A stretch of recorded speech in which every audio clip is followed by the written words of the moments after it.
అసలు మన క్లౌడ్ కిచెన్లో 8th డేనే ఇంత ఘోరం జరిగిద్దని అస్సలు ఎక్స్పెక్ట్ చేయలేదు. అసలు ఏమైందని అనుకుంటున్నారు? వీడియో చివరి వరకు చూడండి, మీకే అర్థమైపోతుంది. సో రోజులాగే నేను నా క్లౌడ్ కిచెన్ని ఇంటి భోజనం స్విగ్గీ అండ్ జొమాటోలో ఆన్లైన్ పెట్టేశాను. సో ఆన్లైన్ పెట్టగానే మనకైతే ఫస్ట్ ఆర్డర్ వచ్చేసింది ghee idli, plain omelette and egg dosa.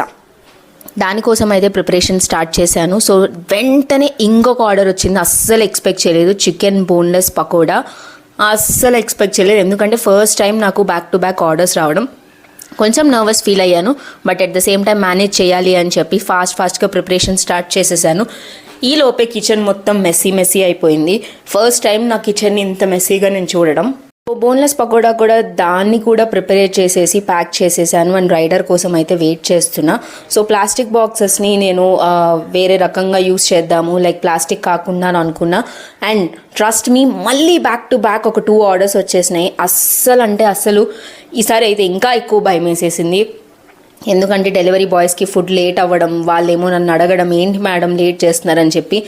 దెబ్బకి ఇన్ని షాకులు తగిలిన తర్వాత నా కిచెన్ అయితే క్లోజ్ చేసేసాను.